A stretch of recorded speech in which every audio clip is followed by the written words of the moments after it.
হিমসাগরের মা, বেশ ভালোই তো বৌমা এনেছো গো। কানা নয়, পোকা ধরা নয়, এত অল্প বয়সে কি মিষ্টি একটা আম। হ্যাঁ গো চৌষা দিদি, ওই জন্যই তো কাঁচা মিঠে মা আর হিমসাগরের বিয়েটা দিয়েই দিলাম। দুজনের কম্বিনেশনে কি ভালো একটা আচার হবে বলো তো। কিন্তু হিমসাগর, তুই এত মুখ বেজার করে দাঁড়িয়ে রয়েছিস কেন বাবা? না না, আসলে আমার মুকুলটা বিয়ের নিয়মগুলো পালন করতে করতে একটু ক্লান্ত হয়ে গেছে তো, তাই আর কি। চলো আমরা এখন যাই, ওদের একটু আলাদা ছেড়ে দিই। উফ মা, তুমি না আর আমাকে মুকুল বলে ডাকবে না। আমি যথেষ্ট বড় হয়েছি, আমি এখন আম। তাছাড়া আমি আগেই বলেছি যে আমি এই বিয়েটা। চুপ কর। যত বড় বোটা নয় তত বেশি আঠা। অল্প বয়সে বেশি পাকিস না, স্বাদ ভালো হবে না বলে দিলাম। আচ্ছা আচ্ছা থামো, এখন চলো আমার সাথে। কাল বউ ভাতের আয়োজন করতে হবে তো নাকি? দেখো কাঁচা মিঠে, আমি শুধু আমার বাবা মার জোর করাতে তোমায় বিয়ে করেছি। এর থেকে বেশি কিছু আশা করবে না আমার থেকে। আমি শুধু আমার আম্রপালিকেই ভালোবাসি। আমি তোমার সাথে মিলে আচার হতে চাই না, আমি আম্রপালির সঙ্গে মিশে ম্যাঙ্গো জুস হতে চাই। কি বললে? তুমি আমার মতো একটা ভালো জাতের আম ছেড়ে ওই হাইব্রিড মালটার পেছনে পড়ে আছো? একটা মিশ্র প্রজাতির আম কোথাকার। ব্যাস, আর একটাও পচা কথা বলবে না আমার আম্রপালির নামে। হাইব্রিড তো কি হয়েছে, স্বাদে গন্ধে রূপে কোনো অংশে কম নয় ও, বুঝলে? তুমি থাকো এখানে, আমি চললাম আমার আম্রপালির কাছে।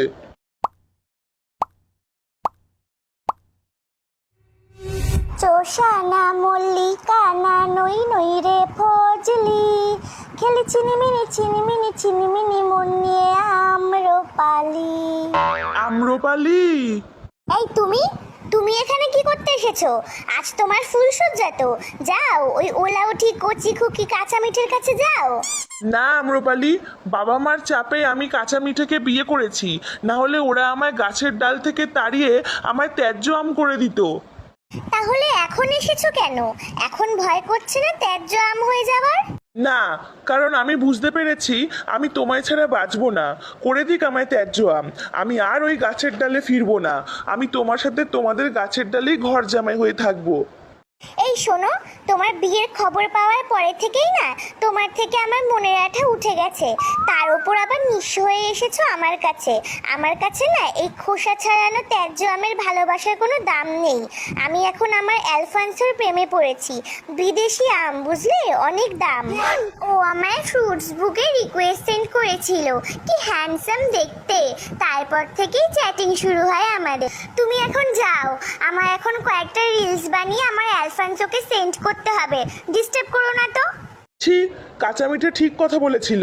একটা হাইব্রিড মাল, মিশ্র প্রজাতি যখন যাত্রার সাথে মিশে যায়, হাট। এই, ওটা ল্যাংড়া না? যাই, ওর সাথেই একটু দুঃখের পোকাগুলো শেয়ার করে একটু হালকা হয়ে নি বরং। তুই না বোম্বাই, তোর দ্বারা কিচ্ছু হবে না। এখনো পর্যন্ত একটা বিয়ে করতে পারলি না। আর আমায় দেখ, বউ থাকতে ওই যে হিমসাগরের মালটা আম্রপালি, ও তো আমার প্রেমে হাবুডুবু খাচ্ছে রে। কিন্তু আম্রপালি তো জানে যে তুমি বিবাহিত। আরে ধুর, ও জানে না কি আমি ল্যাংড়া, ও জানে আমি অ্যালফান্সো। বিদেশি মাল ভেবে বেশ ভালোই আঠা লাগাচ্ছে আমায়।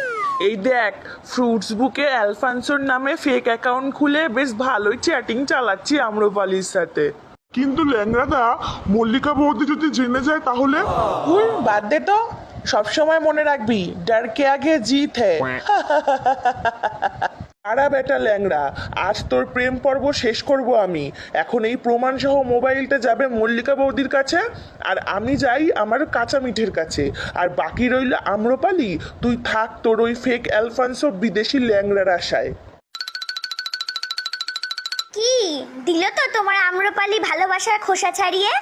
তুমি ঠিক বলেছিলে কাঁচা মিঠে, ওই আম্রপালি আমার ভালোবাসার যোগ্যই নয়। আজ আমি ভালোভাবেই সেটা বুঝতে পেরেছি। আমি তোমার সাথে মিশেই আচার হতে রাজি বউ। নিজের গাছের বউ থাকতে পরের গাছের ডালে ছুকছুকানি নিয়ে এবার পুরে শরবতে গুলে মর হতে ছাড়া।